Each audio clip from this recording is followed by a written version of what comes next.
Hey guys, so I just want to walk you through a few things I want you to do with your whole Google setup. So once you log into your Chromebook and you're logged into your Gmail, open up a tab so that you can just get to the Google homepage. I'm sure you know that you can find your Gmail link right at the very top corner. And then we're going to go over to the grid, and that's where it's going to have all of your apps right at your fingertips.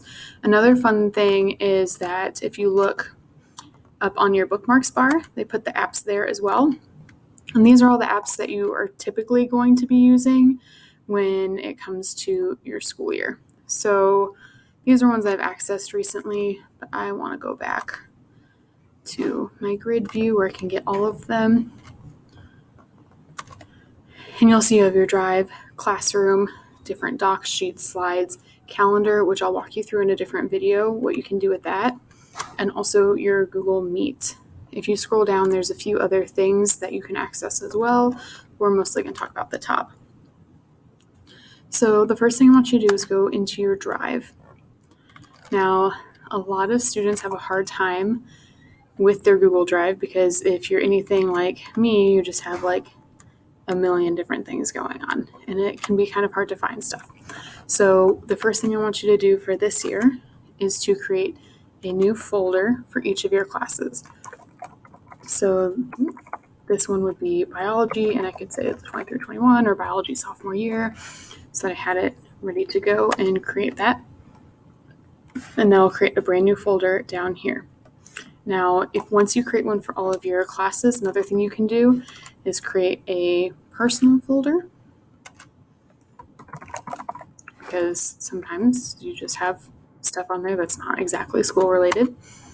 And then you can also create like an old stuff folder, so that if you wanted to kind of clear out everything here, you could actually go through and highlight a bunch of this stuff and then drag and drop it into a folder. I'm not going to do that because I kind of need to go back through and see what's what. But once you have all these folders set up, then you can click into it and you can start your new docs, sheets, or slides from here. And once you do that, let's start with slides. The next thing you need to do as soon as you open any of these things is go ahead and give it a title. Now, if your teacher has provided an assignment title in Classroom, use that title as best as you can. So let's say I had assigned an animal slide that you were doing, and then I want you to go ahead and also put your name. And this is actually for your teachers, so it's easier for them to sort through, because what happens is once it's shared, all I can see is the title when I open up my shared files, and I have no clue who made it unless I kind of do some little investigative work. So this way, if you forget to put your name on your presentation, it's already there. And then when you go back into your Google Drive, it shows up right in that folder and you don't have to worry about it. Now, let's say you started, give it a second to think.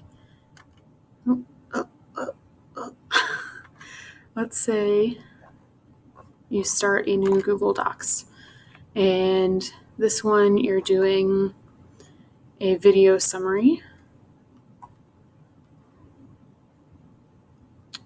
Let's let it load for a second. So I'll say video summary with my name, but I forgot to open it in the folder, or maybe I opened this straight from the Google Classroom assignment. You click on this little icon here, and you can go ahead and click the folder you want to move it into. So that way, when you go back into that folder, it shows up right there for you. So it keeps everything organized. You're able to see what assignment is what, and then also it is kind of keeping your main drive a little less cluttered. So I want you to go ahead and do that for all of your classes, and then I will show you some more in the next video.